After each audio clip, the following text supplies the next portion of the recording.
फातिमा ने दरवाजे को मुकम्मल तौर पर बंद नहीं किया था, बल्कि उसे थोड़ा सा खुला छोड़ दिया था। उसकी वजह ये थी कि ड्राइंग रूम में मौजूद अहमद अंदर का मंजर देख सके और बाहर की आवाज़ें फातिमा तक पहुंच सकें। वो चाहती थी कि अहमद उसकी तरफ मतवज्जा हो, लेकिन बज़ाहिर ऐसा लगे जैसे ये सब इत्तेफाकियां हो रहा है। कमरे में दाखिल होते ही फातिमा ने अपनी नाइटी को थोड़ा सा ऊपर किया, जिससे उसके खूबसूरत वजूद का कुछ हिस्सा नुमायां हो गया। वो जानते हुए भी बेखबर बनी हुई थी, क्योंकि उसे यकीन था कि अहमद इस हालत में अपने आप पर काबू नहीं रख पाएगा। फातिमा का हसन इतना दलिक्श था कि कोई भी उसे देखकर बेकाबू हो सकता था, लेकिन वह ये नहीं जानती थी कि आज अहमद अकेला नहीं बल्कि अपने दोस्त असद के साथ घर वापस आएगा। दरहकीकत अहमद और असद बाहर से कुछ काम करके लौटे थे। जब वो दोनों घर में दाखिल हुए तो असद ने फौरन ही चारों तरफ नज़र दौड़ाई। वो जानना चाहता था कि फातिमा कहाँ है, ताकि वो दिल भरकर अपनी भाभी को देख सके, लेकिन फातिमा कहीं नज़र नहीं आ रही थी। अहमद ने खामोशी से असद की तरफ देखा और हांटों पर अंगली रखकर इशारा किया कि चुप रहो। असद ने सिर हिलाकर तायीद की और दोनों आहिस्ता आहिस्ता फातिमा के कमरे की तरफ बढ़ने लगे। अहमद के दिल की धड़कनें तेज हो गईं। जब वो फातिमा के कमरे के करीब पहुंचा तो उसने दरवाजे से झांका और देखा कि फातिमा बिस्तर पर लेटी हुई है और उसका हसन इस तरह नुमायां हो रहा था कि अहमद के लिए अपने जज्बात पर काबू पाना मुश्किल हो गया। लेकिन इतने में असद ने अहमद को एक तरफ खींच लिया और खुद दरवाजे से झांक कर अंदर देखने लगा। असद का दिल जोर जोर से धड़कने लगा। वो फौरा पीछे हटा और अहमद को दूसरे कमरे में ले गया। अहमद हैरान था कि असद ने ऐसा क्यों किया, लेकिन असद ने मुस्कुराते हुए कहा, यार भाभी तो बिल्कुल तैयार लेटी हैं, अब तो तुम्हें मौका हाथ से नहीं जाने देना चाहिए।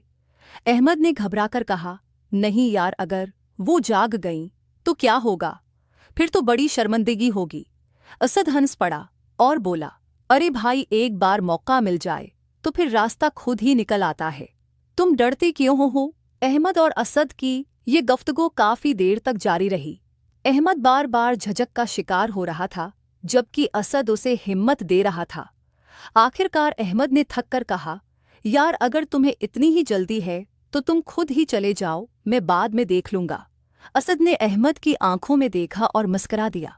वो जानता था कि अहमद शर्मिले उनकी वजह से आगे नहीं बढ़ रहा, लेकिन असद के लिए ये मौका हाथ से जाने वाला नहीं था। इधर फातिमा को अंदाजा हो चुका था कि अहमद दरवाजे पर आ चुका है और उसके हसन का नज़ारा कर चुका है। वो सोच रही थी कि अब अहमद ज़्यादा देर तक जब्त नहीं कर पाएगा और ज़रूर उसके पास आएगा। लेकिन जब काफ़ी देर तक कोई हरकत न हुई तो फातिमा ने आंखें बंद कर ली और सोई हुई की तरह बेखबर बनी रही। उसी दौरान असद ने एक दराज खोली और उसमें से पेपर कटर निकाल लिया। वो मुस्कुर आया और फातिमा की कमरे की तरफ बढ़ने लगा। अहमद भी पीछे पीछे चला, लेकिन वो ड्राइंग रूम ही में रख गया। असद जब कमरे में दाखिल हुआ तो अहमद ने दरवाजे से झांककर देखा। असद आहिस्ता आहिस्ता फातिमा के करीब पहुंचा और उसके बालों के करीब झुककर उनकी खुशबू महसूस करने लगा। फातिमा ने गर्म सांसें महसूस की, लेकिन वो बेखबर बनी रही। उसे यकीन था कि ये अहमद ही है। असद ने फातिमा के पाँव को हल्के से छुआ और उसकी खूबसूरती को महसूस करने लगा। फातिमा के दिल की धड़कनें तेज हो गईं, लेकिन वो चुपचाप लेटी रही। असद ने आहिस्ता से अपने हाथ फातिमा की टांगों की तरफ बढ़ाए, जबकि अहमद दरवाजे से झांकते हुए सानस रूके खड़ा था। फातिमा ने अपने वजूद पर किसी के हाथों को महसूस किया, लेकिन फिर भी बेखबर बनी रही। वो चाहती थी कि अहमद की हमत बढ़े, लेकिन फातिमा को ये इल्म नहीं था कि दरअसल असद उसके करीब खड़ा है। असद ने फातिमा के जिस्म की नरमी को महसूस किया तो उसकी सांसें तेज हो गईं। उसने आहिस्ता से फातिमा के कंधे को छुआ। फातिमा ने एक म्याती की, अपनी आंखें बंद कर लें।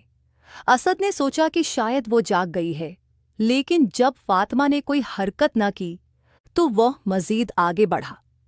अहमद ये सब देख रहा था और उसका दिल तेजी से धड़क रहा था। वो नहीं जानता था कि उसे क्या करना चाहिए। एक तरफ वो चाहता था कि असद को रोक दे, लेकिन दूसरी तरफ वो खुद भी फातिमा के करीब जाने का ख्वाब देख रहा था। असद